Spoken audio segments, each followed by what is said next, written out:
I would like to invite Dr. Katarzyna Sowa, who would present an overview on POLYX beamline at Solaris.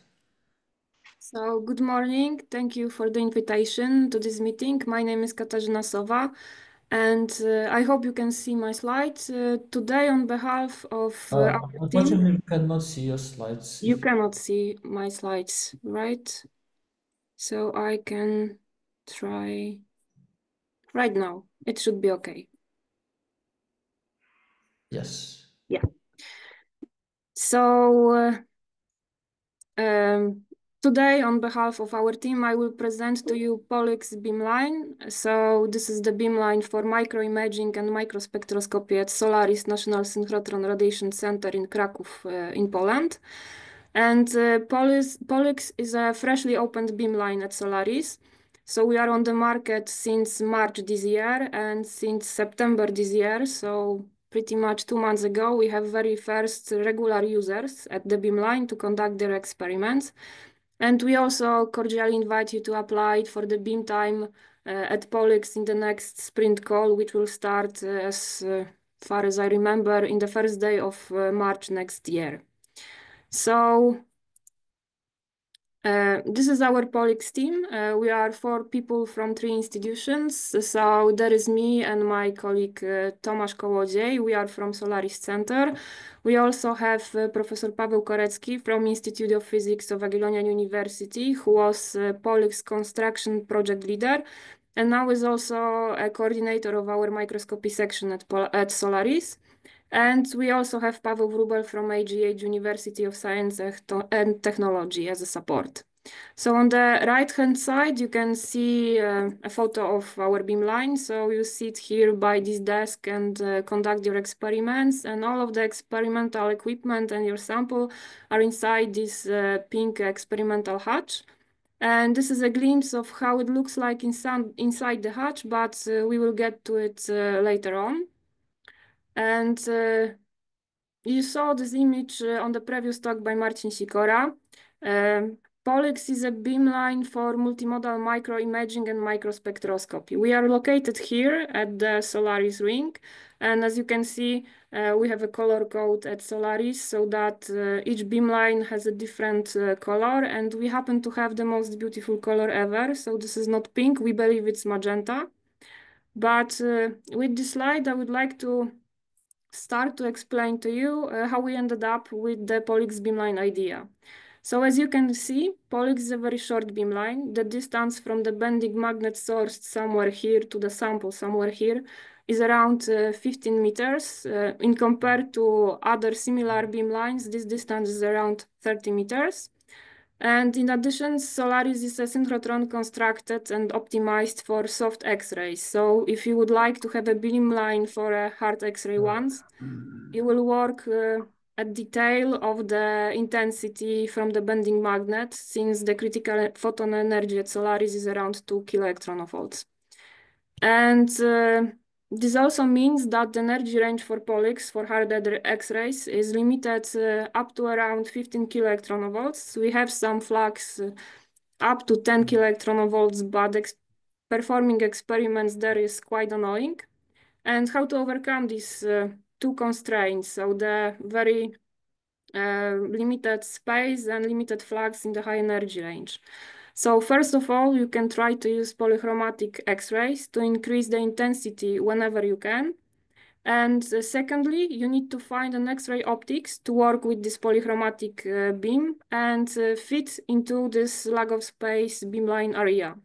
And it appears that polycapillary X-ray optics is a perfect solution to our problems. And as you can see, the name POLYX originates from these 2 solutions, so the polychromatic X-rays and polycapillary X-ray optics. And I am aware that you might not have heard about the polycapillary optics, so just as a quick reminder, they are frequently used with X-ray tubes in laboratories, and they are not so frequently used at synchrotrons in this kind of geometry to collimate X-rays. This is how they look like. So this is the their external view, and this is a SEM image of the internal area of the polycapillary optics. They are composed of hundreds of thousands hollow glass capillaries. So you can see these black dots are a single capillary. These glass capillaries are bundled together in appropriate curvature to focus or collimate X-rays by the means of multiple total external reflection. And polycapillaries are suitable for polychromatics beams. They have very intense focal spots and they have relatively huge apertures.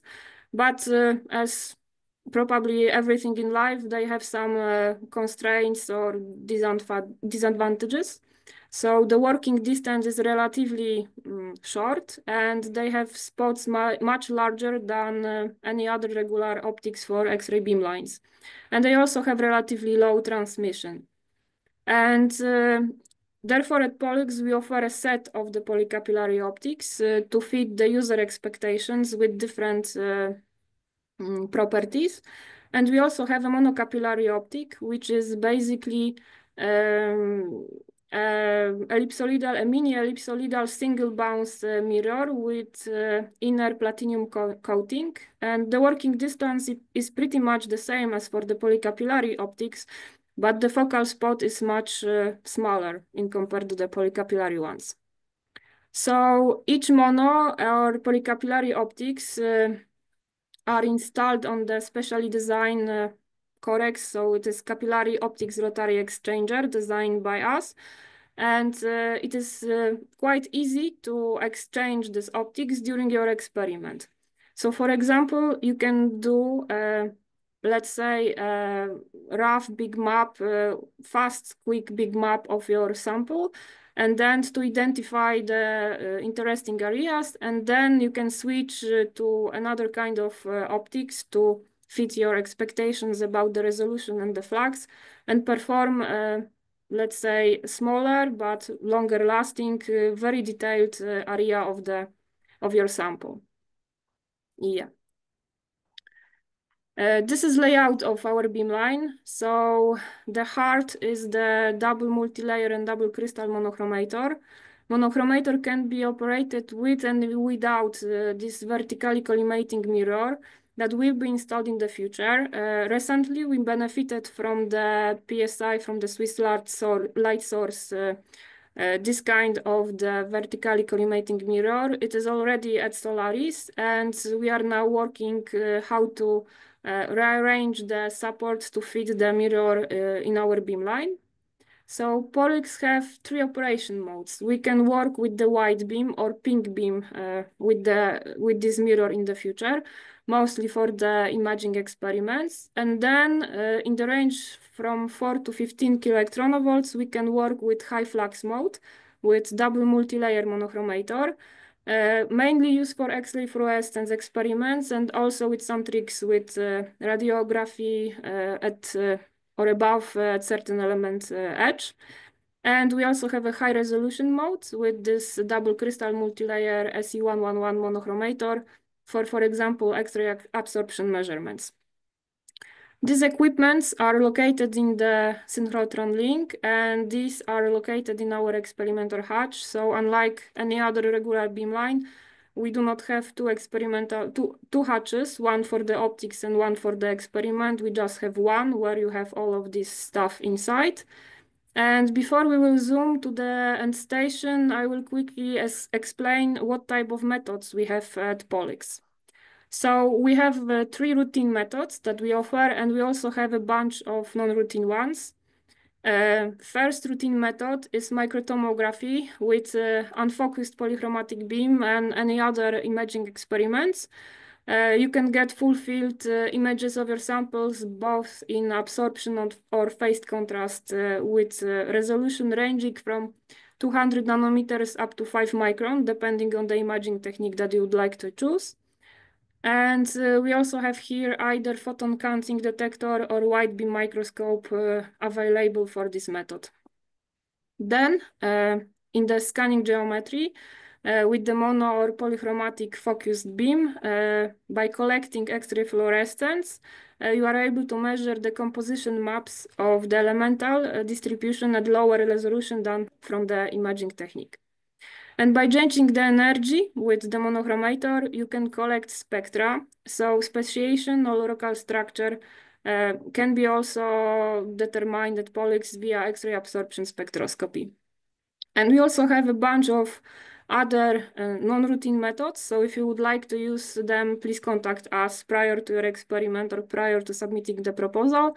And what is a very nice thing about POLYX is that we can be a playground for testing either new experimental geometries or new devices. We also have a place at the end of the experimental hatch when users can bring their own equipment, install it, and test with our beam. Yeah, so this is the end station. It is composed as follows. Beam forming elements and beam is placed on the separate stand. We have optics here and detectors mounted on this 5-axis table, so we can pretty much and pretty accurate adjust all of the elements to the beam.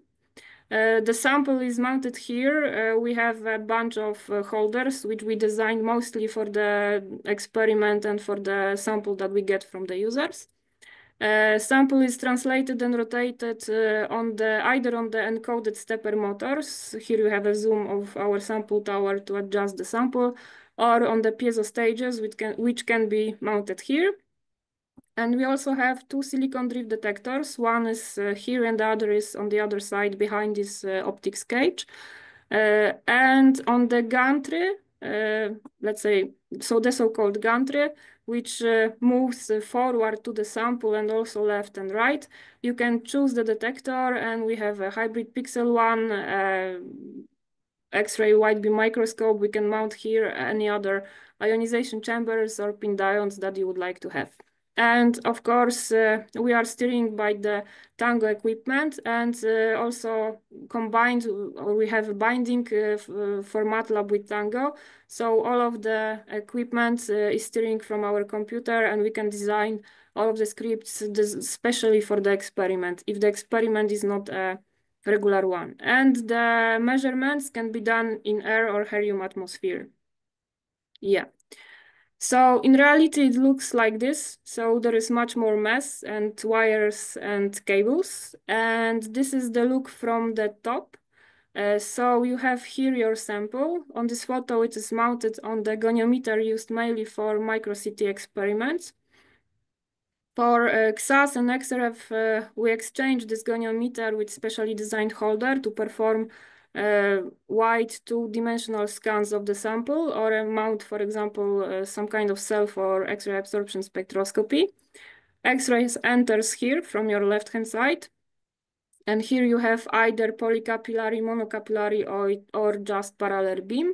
And we collect fluorescence data with this SDD vortex detectors, and here on the gantry it is easily exchangeable.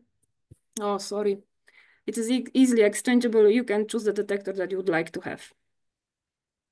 Yeah. And about the experiments themselves. So I will present a phantom sample that we prepared to show you the capabilities of the beamline. So the ideal sample is that would be investigated by all three methods that we have. So since we are freshly opened, sorry for 1 minute, sorry.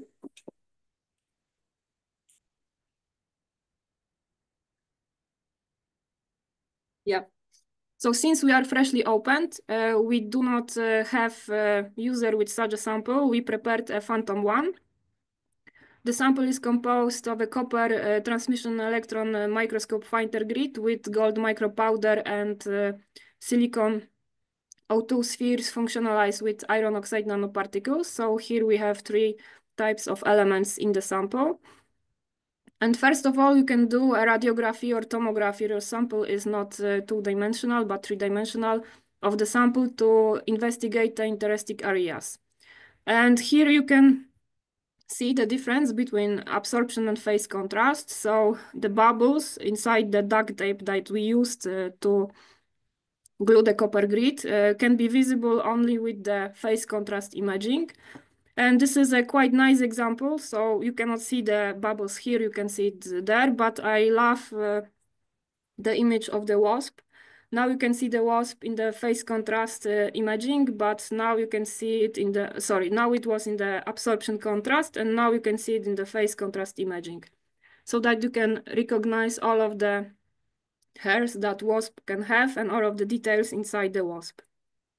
Next, if you identify your area by radiography, you can perform a 2D scan of the sample to identify elements that you have in your sample.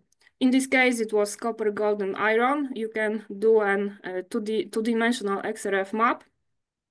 And in the points identified by these XRF maps, you can perform X-ray absorption spectroscopy to identify the speciation or local structure of your sample.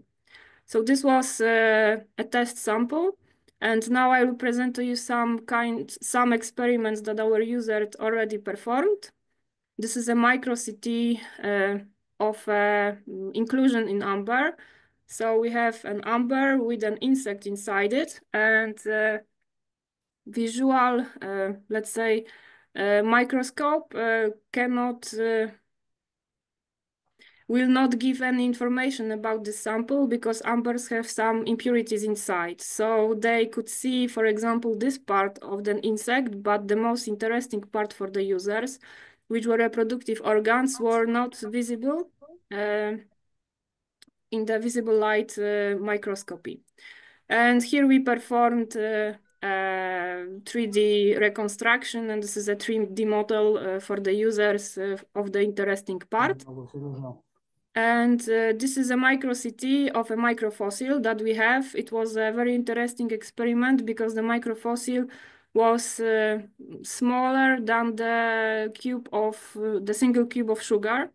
So it was barely seen by the eye. It was mounted in the glass capillary here on our stand. And this is the reconstruction from the tomography experiment of this sample. And here we could recognize the structure of the muscle-like features in this microfossil, very similarly to the SEM microscope that the user have.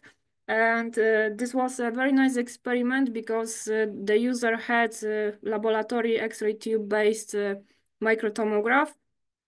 But these laboratory tomographs do not have such resolution to obtain the details of this kind of microfossil.